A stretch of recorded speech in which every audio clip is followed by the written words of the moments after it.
Vem sentar um pouquinho, irmãos. Em nome de Jesus. Glória a Deus. Amém. Para quem não me conhece, sou o irmão Marcelo. Estaremos juntos aqui nos próximos minutos. E para a eternidade também. Se vocês não gostarem de mim, o problema é de vocês, porque a gente vai ser na eternidade, né? Glória a Deus! Então, já sabem já, né? Glória a Deus. Vamos abrir nossas Bíblias em Gênesis, capítulo 26, versículo 24. 26, versículo 24.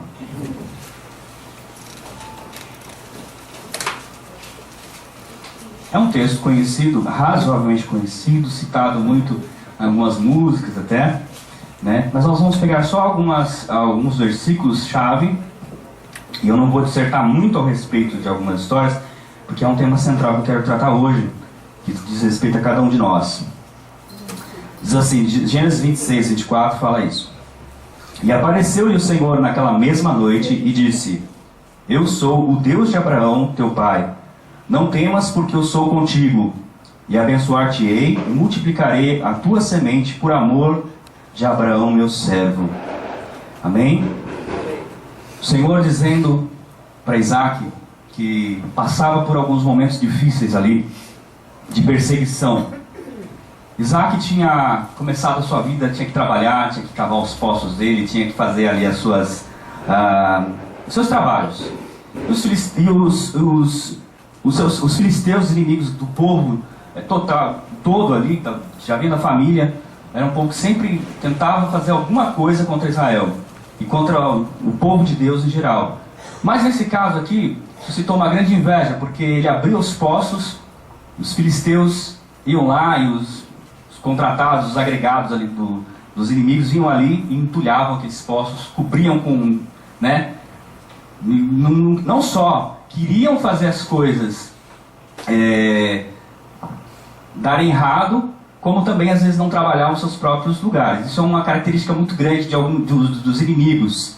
Os inimigos que provêm da inveja, daquele sentimento de querer prejudicar as pessoas mesmo, eles não sabem por que às vezes fazem mal contra o povo de Deus. Eles querem saber se eles não têm, se eu não tenho, eles também não terão. Não se contentam em fazer a obra deles prosperar. Eles querem destruir a obra de quem está fazendo. Então, nesse caso, a perseguição, né, veio assolar ali Isaac. O que eu quero falar hoje é sobre um assunto que é muito comum entre os servos de Deus, mas muitos às vezes se veem com vergonha de falar, porque nós temos aquele sentimento de que nós somos imbatíveis muitas vezes. É sobre o medo. A gente, várias partes da nossa vida, desde a infância, a gente começa, no crescimento nosso, a gente começa a ter contato pelas primeiras vezes com o medo. Primeiramente, a gente é um bebezinho, todo chorãozinho lá, com cara de joelho, como todos os outros bebês. E aí a gente tem medo, porque a nossa mãe às vezes se afasta da gente. Ela vai para algum lugar, tira do colo da mãe, deixa lá no berçário alguma coisa, e a criança começa a chorar. Ela se sente pela primeira vez desprotegida, longe do cheiro da mãe, longe do batimento cardíaco, longe da voz. Já entrou num mundo tão conturbado, ele estava quentinho ali, boiando, flutuando, né, ouvindo musiquinha do coração da mãe, e estava tudo bem ali. Depois ele saiu para a luz, né, saiu da mãe e entrou num mundo totalmente diferente. E aí o bebê começa a sentir o medo, começa a sentir sabe, aquele sensação do novo acontecendo. E isso acompanha a vida. Só que aí o bebê também, durante o seu período de crescimento, ele começa a ficar um pouco corajoso. Ele vê que ele pode dar um passo na frente, dar o outro, ele começa a se aventurar. Aí ele vai lá, começa já a mexer na janela. Se tiver uma coisa mais perigosa, ele vai mexer. Se tiver uma tomadinha, ele vai enfiar o dedinho que cabe exatamente ali naquele furinho do plug. Então assim, ele tem um medo, mas ao mesmo tempo ele tem um certo desconhecimento de onde ele está andando. Ele não sabe o que ele teme, ele sabe que ele está num mundo que ele não conhece. Muitas vezes a gente é assolado pelo medo. Ou pelo medo, pelo temor, pelo desespero de não saber o que vai ser a próxima coisa. Aqui na palavra de Deus, em Gênesis, nós vemos que Deus, ele teve todo o cuidado de saber o momento de se apresentar para o servo dele e falar, olha, não tema. Ele fala assim, ó, no 24, ele fala assim: e apareceu-lhe o Senhor naquela mesma noite e disse: eu sou o Deus de Abraão, teu pai. Não temas, porque eu sou contigo, e abençoar-te-ei e multiplicarei a tua semente por amor de Abraão, meu servo. Aí continua: então edificou ali um altar e invocou o nome do Senhor, e armou ali a sua tenda, e os servos de Isaque cavaram ali um poço.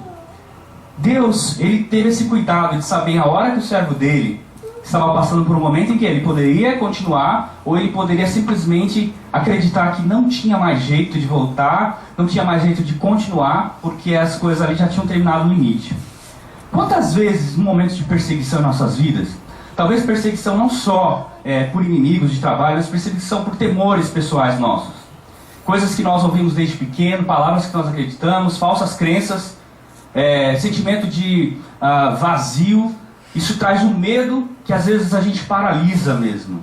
É o medo de repetir o mesmo erro, é o medo de que as coisas não vão dar certo, é o medo de que aquela fórmula da nossa vida inteira vai de novo nos afrontar.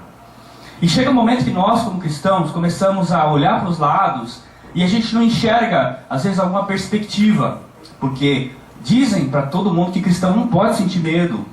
Então, logo, eu estou sentindo medo, logo Deus não está comigo. A palavra de Deus, ela fala que realmente Ele nos traz coragem, nos dá poder, nos dá a armadura dele. Só que em certos momentos nós precisaremos da voz do Pai para nos lembrar que Ele está conosco. Tem uma outra palavra aqui, que a palavra de Deus fala. Esse primeiro nós falamos do medo das perseguições, as coisas que vêm nos afrontar, inimigos em geral.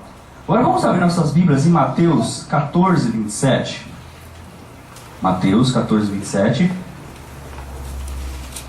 Primeiro livro. A primeira vez a gente abriu o primeiro livro do Velho Testamento. Agora vamos abrir o primeiro livro do Novo Testamento. Mateus 14, 27.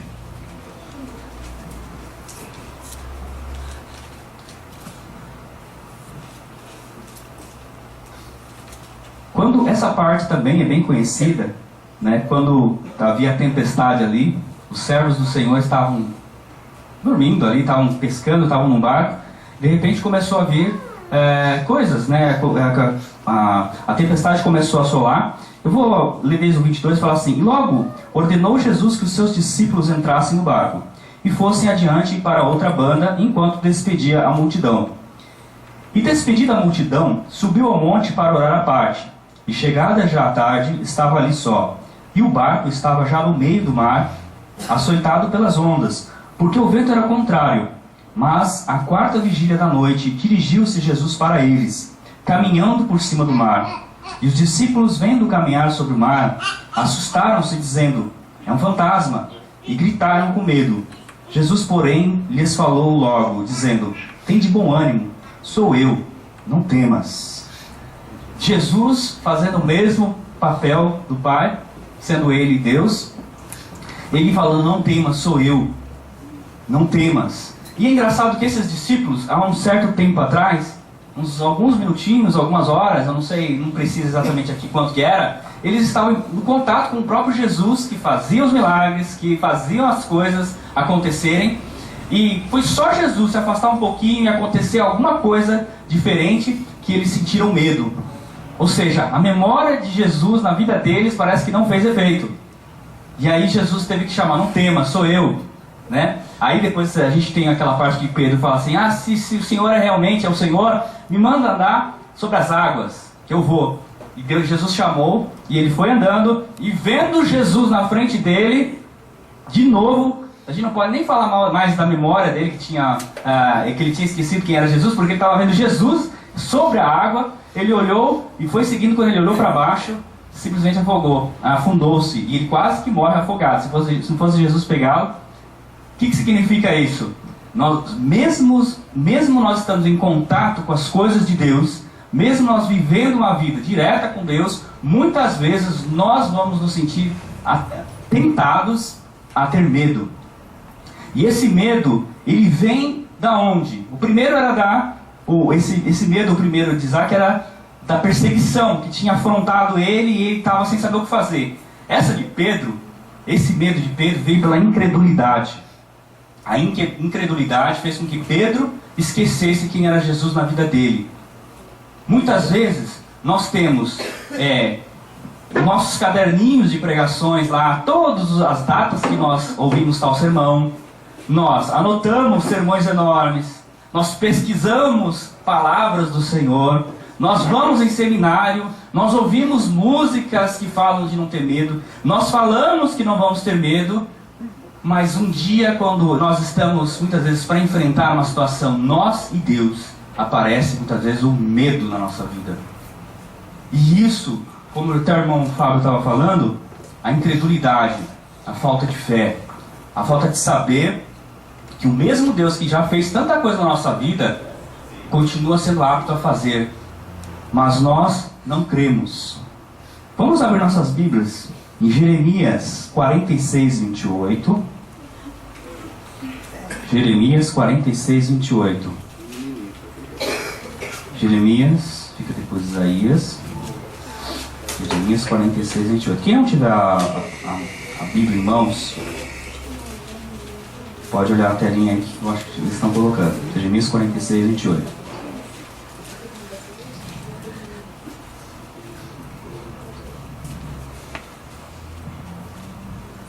Aqui, novamente, Deus entrando em contato com o povo dele, lembrando algumas coisas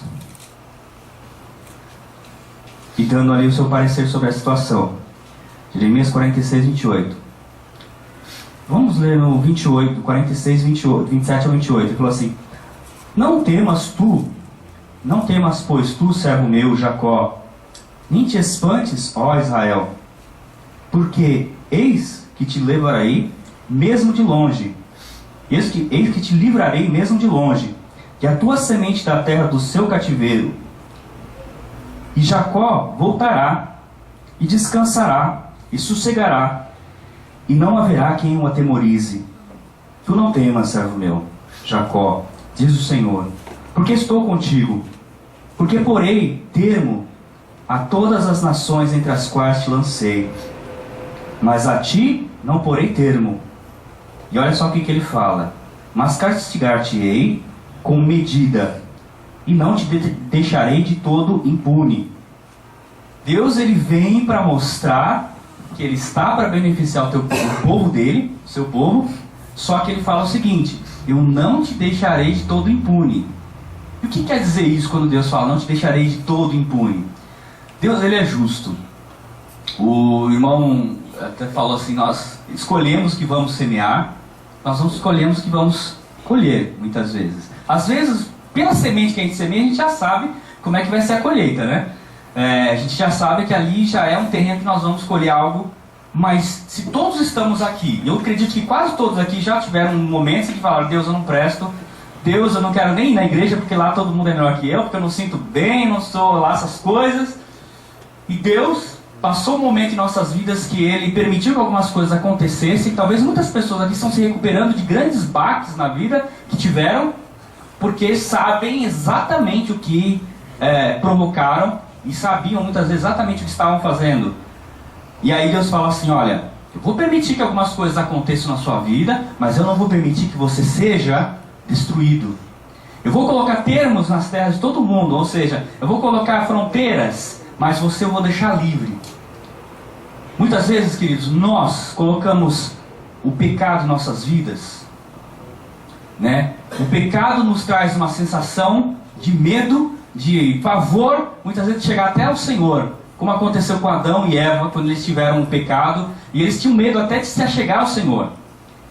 Então o pecado, ele coloca limites em nossas vidas, e se o Senhor não chegar com sua misericórdia, não nos curar, e não nos visitar, não nos restaurar, muitas pessoas simplesmente somem, sem as fronteiras, somem de longe da presença de Deus. Quando Deus, Ele enviou Jesus Cristo, quando o Pai enviou o Filho, a gente vê um tratado de Deus. Você fala: Velho Testamento, não, patriarcado, época do patriarcado, era mosaica lá das leis, Velho Testamento, depois o Novo Testamento. Dá a impressão de que Deus foi mudando de ideia durante o tempo. Não. Se você pegar desde de Gênesis até Apocalipse, nós vemos Deus lidando com o povo dele em fases.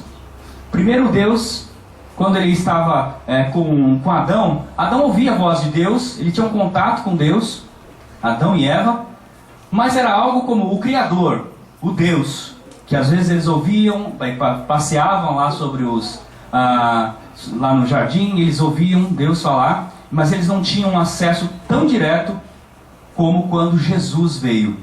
E aí parece que Deus vai se aproximando do povo dele. Aí depois ele vem na forma de Jesus Cristo como o Emanuel. O que significa Emanuel? O Deus conosco. Antes, parece, Deus estava lá, como Deus no trono. Depois ele, Deus conosco, se aproximando, abraçando o povo dele. Uma maneira de ele não espantar o povo. Imagina se Jesus viesse em toda a glória, o esplendor de Deus. A gente não ia aguentar. O povo ia simplesmente ser obrigado a acreditar em Deus, ia ser obrigado a aceitar Jesus como Messias, e não ia haver judeu que não tivesse conhecido Jesus, todo mundo ia ser, mas esse não é o processo que Deus escolheu. Deus escolheu se aproximar de nós. E aí Jesus Cristo, quando ele subiu aos céus, e ele fez ali a sua obra de salvação, ele enviou quem? O Espírito Santo. E o Espírito Santo habita onde? Em nós. Então, Deus, talvez não tão próximo, porque tinha ali uma relação um pouco de criador, porque o pecado acabou destruindo também essa relação. Aí depois veio a lei, que Deus fez justamente para o povo saber que eles mesmos não poderiam nunca cumprir a lei, porque não conseguiriam se aproximar de Deus por si próprios. Aí ele envia o Emanuel, Deus conosco. Só que não só isso, Deus se aproxima ainda mais de nós, enviando o Espírito Santo, que é o Deus em nós. Então quando Deus ele faz toda essa obra de salvação e restauração, ele não está mudando de ideia. Opa, não deu certo eu ser Deus, agora vou mandar Jesus Cristo, quem sabe ele resolve. Jesus Cristo não converteu todo mundo, vamos mandar o Espírito Santo. Não é assim. Não é tipo 3 tentativas de Deus. É a fase de Deus agir na nossa vida para se aproximar do ser humano e quebrar as barreiras do coração do ser humano. E quando Deus ele faz isso, quando ele restaura nossas vidas através do Espírito Santo de Deus, aí as nossas estruturas, o nosso apoio natural, a nossa maneira de se achegar a Deus, como as pessoas tentavam fazer através da lei, através do eu sou bom, através do eu cumpro tudo, através do eu sou perfeito, a gente entende que isso não vale nada se não tiver o sangue de Jesus sobre nossas vidas. Se o Espírito Santo não estiver agindo em nossos corações, não adianta eu decorar os versículos da Bíblia e falar de cor e salteado. Não adianta eu saber como é que a Bíblia grega, em aramaico, não adianta eu citar os versículos certos na hora certa. Se eu não tiver o conhecimento de Deus na minha vida, o Espírito Santo derramado sobre o meu coração, a natureza que eu vou estar vivendo é uma natureza, a mesma natureza talvez, que um monge budista que consegue treinar a sua arte ali zen, e ele consegue a paz, a harmonia com a natureza, o equilíbrio emocional. Mas joga ele no trânsito de São Paulo, ele fica louco, porque a paz no Tibete, vai fazer ovelhinhas, na montanha, isso é muito fácil, aquela musiquinha New Age com flautinha, isso é fácil ter paz assim. Agora solta alguém que tem uma paz humana, no meio de um trânsito, com aquele cara com a camisa de time suado, no meio do metrô fechado, que parou ali entre o Tietê e a... Pronto, a paz. Aí, meu filho, aí é o natural, o apoio natural vai indo embora, né? Então, queridos, esse tipo de paz que o Senhor promove, que o Espírito Santo promove, não é uma paz que nos ceda, nos deixa hipnotizado, que você fica tipo zen, olhando para o horizonte, isso em ação, sem temper na vida. Não, é uma paz que está ali, junto, talvez, com a nossa natureza humana. E é algo que todos os dias nós temos que absorver em nossas vidas. Quando vem o medo, quando vem esse temor, não posso mais me achegar a Deus porque o meu estado aqui, se todo mundo soubesse quem eu sou, aí não teria essa palavra. Aí a pregação seria só para mim. Se ele soubesse o que eu faço fora daqui, não consigo mais orar, porque eu vou chegar a Deus como? Como é que eu vou chegar a Deus? Louvar como? Com essa boca suja minha? Com esse meu coração sujo? Com esse meu passado? Aí o medo começa a sufocar nossas vidas. Aí o medo começa a fazer com que o nosso coração se torne amedrontado, se torne atormentado por coisas que são nossa natureza. E que Deus não quer que seja. Deus não quer que sejamos dominados por nossa natureza. Mas o medo, queridos, é algo que vem disfarçado muitas vezes da precaução, né? Não vou dizer que a pessoa, o medo em si, o temor das coisas é errado, porque tudo que nós não conhecemos nós tememos. Você não vai chegar ali na beirada do edifício e falar: o que é aquilo ali? É uma barraquinha? Quer ver, ó? É o que aquilo lá? É lona? Vou pular, quer ver? Ó, você vai ver, pensa que tá aquele lá, perto daquele hidrante ali. Você vai fazer isso, por quê? Você teme e você já conhece o que vai acontecer, correto? Tanto que assim, não tem como você, quando as pessoas elas começam a culpar a Deus pelas coisas que acontecem na vida. Por que Deus permite isso na minha vida? Por que Deus permite isso? Por que não sei o quê? Por que Deus simplesmente faz isso? Por que Ele simplesmente não tira de mim essa natureza? E assim eu não pego, se eu não erro. Ué, queridos, não foi Newton que descobriu a gravidade já existia antes. Ele fez uma teoria que se você joga algo para baixo, ele vai continuar numa aceleração. Me perdoem os físicos aí, eu estou fazendo de uma forma bem grotesca aqui. Você vai ter uma aceleração e simplesmente você vai morrer, vai se espatifar. Dependendo da velocidade ali, da altura, a velocidade vai aumentar e você vai acabar se espatifando. Tá, vamos dizer que o Newton seria o profeta da gravidade. Já viu essas leis antes. O que o camarada lá, que às vezes não crê em Deus, ele faz? Opa, Newton falou que lá, a teoria lá da gravidade, a lei da gravidade, ela vai me puxar. Ela vai me atrair para o centro da Terra. Então eu não vou pular do precipício. Certo, já tem essa lei. Quando Deus ele colocou a palavra dele, era para avisar que havia leis eternas. Havia lei. Você pecou, tem uma gravidade do pecado te puxando. Não vai na beirada do precipício, não vai na beirada do abismo. Não vai na beirada do prédio ali, porque a lei da gravidade do pecado é puxar. Não vai ser Deus que vai te derrubar. Não vai ser Deus que vai te empurrar. Não vai ser... Você vai se lançar e vai ter uma gravidade natural puxando. Porque o inferno não cessa. Ele é voraz, ele quer consumir. O pecado, ele está ali, puxando. Mas se eu simplesmente vou na beirinha... É por isso que às vezes eu olho aqueles programas, que eu fico com, uma revolta. Aqueles caras que falam assim: agora nós veremos aqui em Dallas, o homem vai estar se pendurando numa corda, vai estar atravessando o canal, sei lá da onde, e embaixo tem o rochedo, e ele está a 1 quilômetro de altura. Lembremos que esse daí é o James, não sei das quantas, que já teve um acidente e perdeu uma das mãos quando caiu. E hoje ele tenta vencer o seu medo. Fazendo o quê? De novo na mesma corda. E o pai dele, ele é de uma família de circo, que o pai dele também morreu quando caiu em cima da jaula e foi devorado pelo leão. Aí o cara vai lá e enfia a boca. O leão. Que nem o menininho que a gente viu, né? Que enfiou a mão no tigre. A lei da natureza já mostra que há um limite para a gente ter confiança e também sabedoria.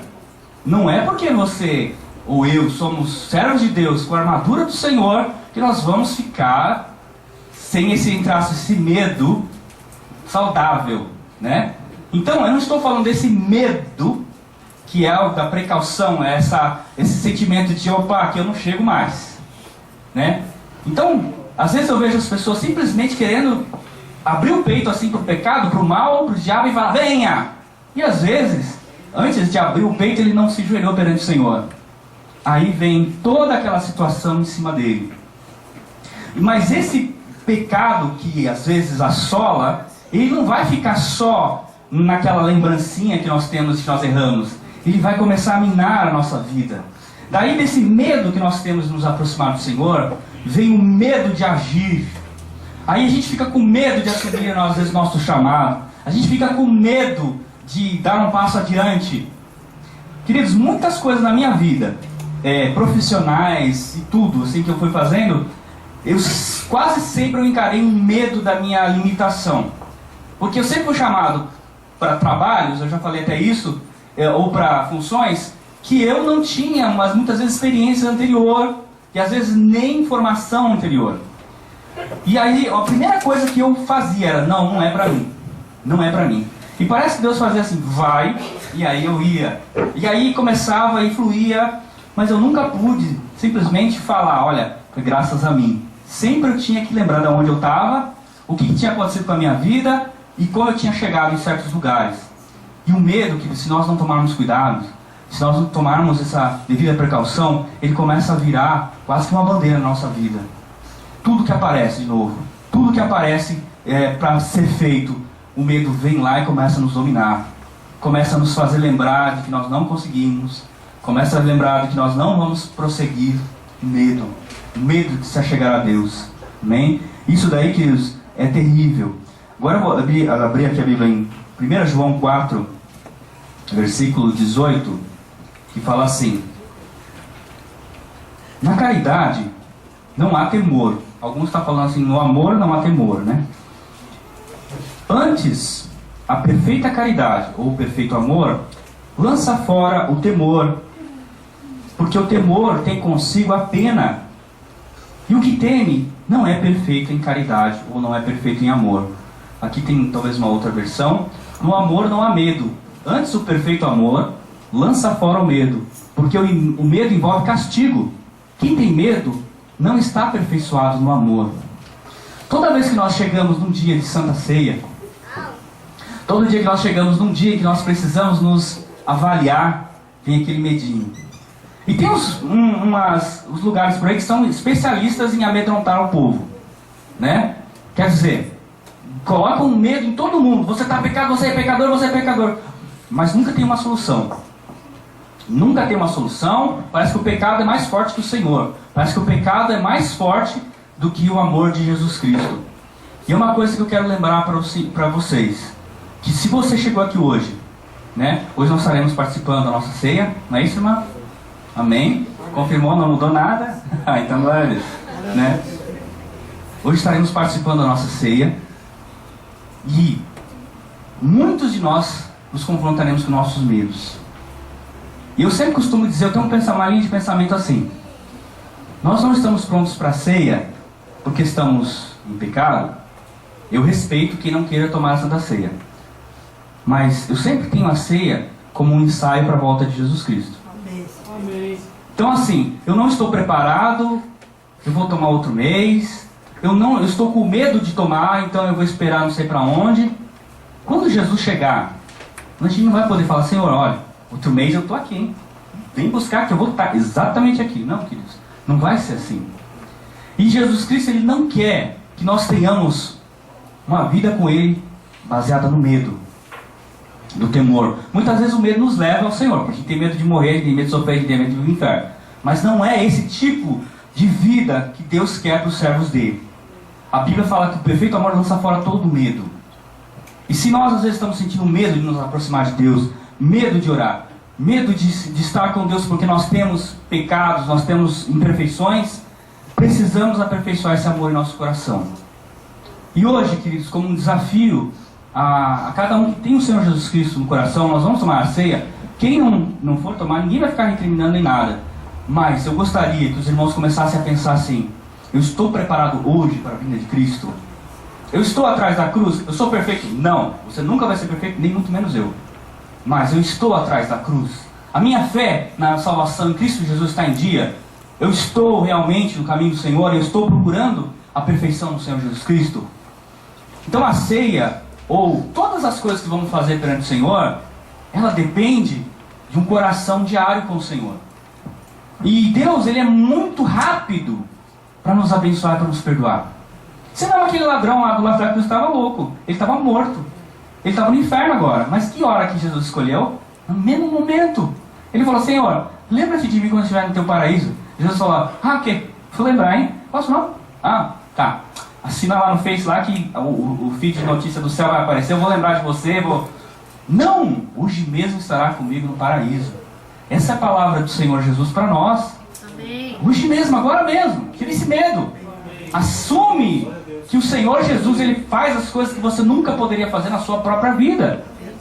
Não de uma maneira irresponsável e se gabando: agora se eu posso pecar livre. Não.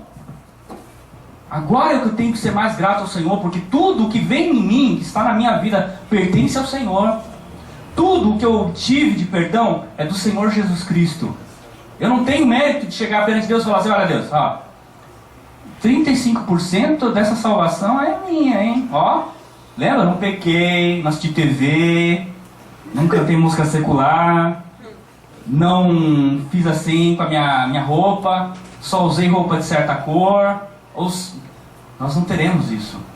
Porque por mais que nós façamos, como Paulo fala, nós somos inúteis, servos inúteis. A gente faz porque a gente é grato e a gente quer dar testemunho ao Senhor, a gente quer louvar o Senhor na nossa vida. Mas mesmo assim, nós estamos em débito. E toda a glória e honra é do Senhor Jesus Cristo. Pela nossa salvação, pela nossa vida, por você estar aqui, por eu estar aqui, pela misericórdia de Deus. Tudo isso é mérito do Senhor Jesus Cristo.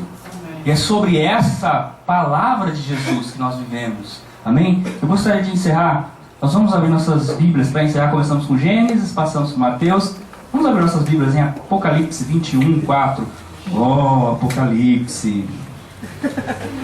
O livro que as pessoas leem para condenar as pessoas para o inferno. Não, Apocalipse é um bálsamo para o nosso espírito. Apocalipse é onde nós sentimos a nossa promessa, a realidade do Senhor em nossas vidas. Amém? Diz assim, Apocalipse 21, 4. Olha só que maravilha. E Deus limpará de seus olhos toda a lágrima, e não haverá mais morte, nem pranto, nem clamor, nem dor, porque já as primeiras coisas são passadas. Essa palavra é para você hoje, queridos, é para mim. Não vai ser só no Apocalipse. Nós estamos vendo as coisas acontecendo, mas é Gaza, é o Illuminati, é não sei quem, é a maçonaria, e as pessoas ficam com medo. E porque eu comi o chocolate tinha um triângulo, eu comi Toblerone, triângulo é uma pirâmide, isso daí é Illuminati, meu Deus do céu. E a gente fica com medo. E tudo medo.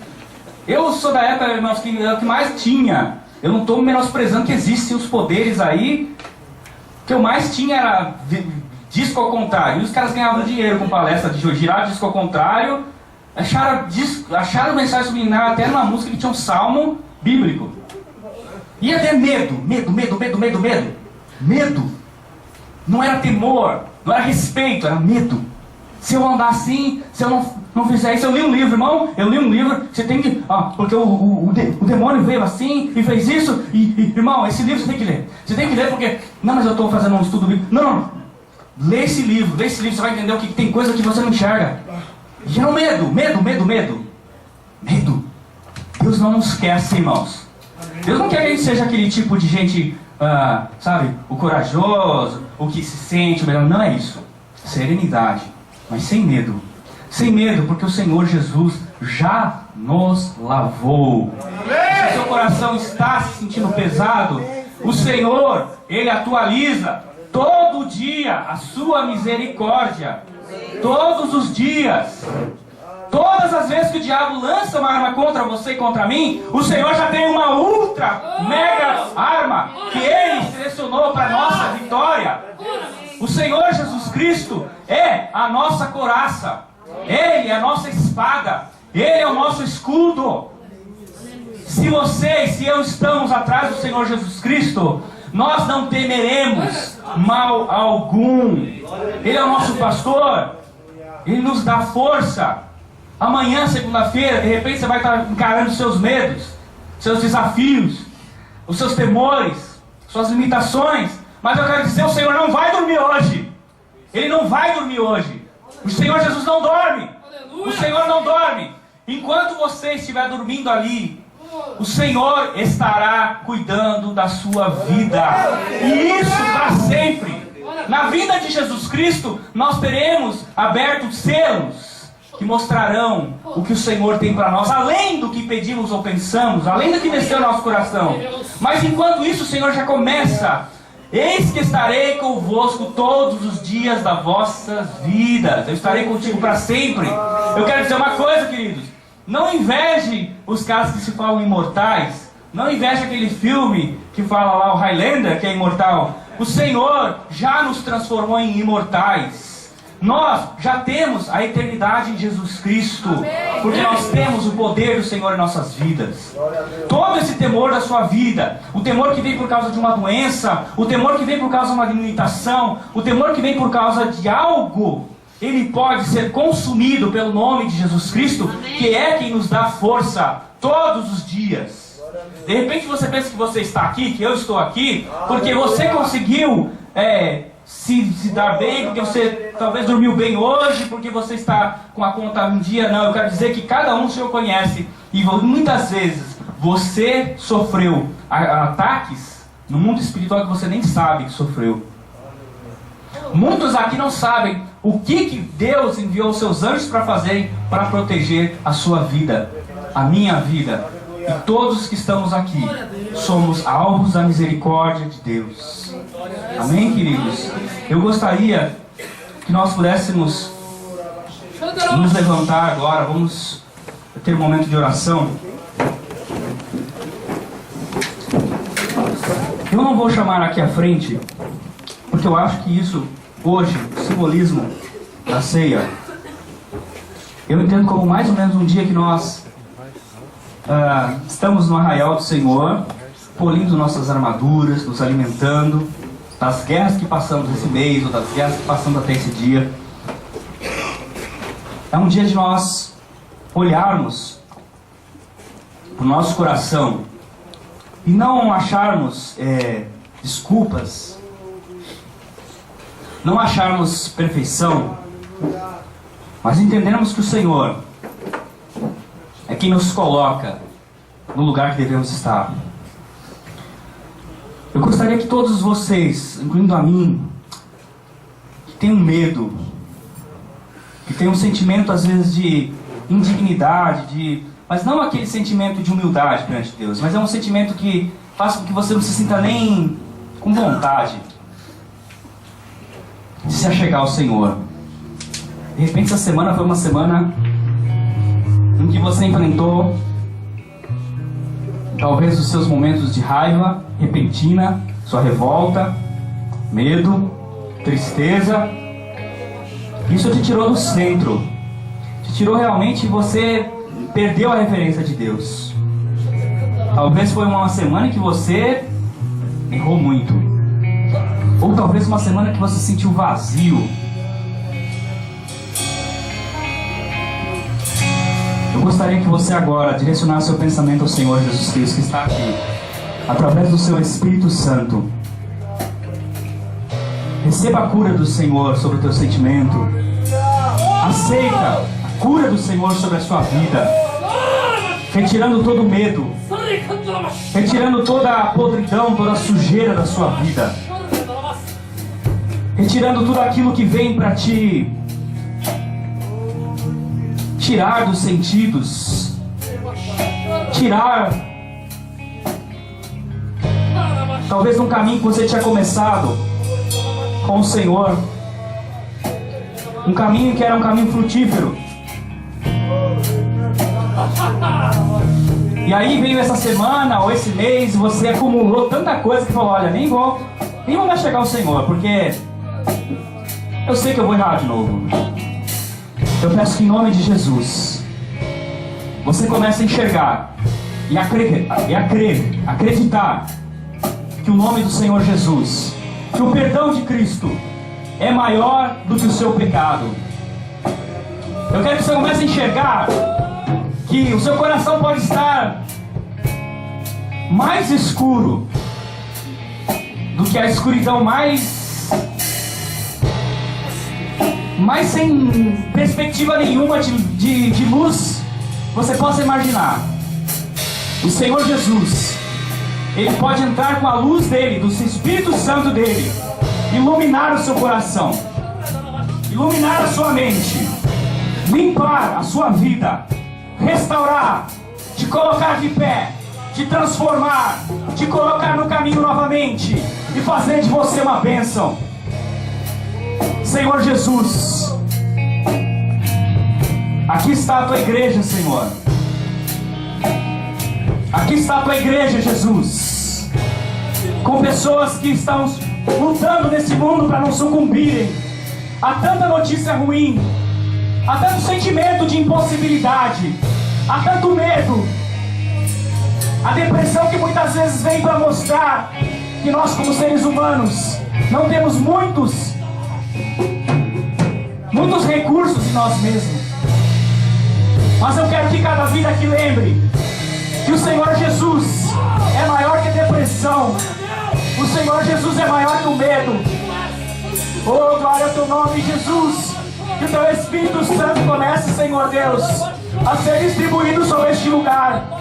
Que as vidas sejam alcançadas, Senhor Jesus, com a tua misericórdia e o teu perdão.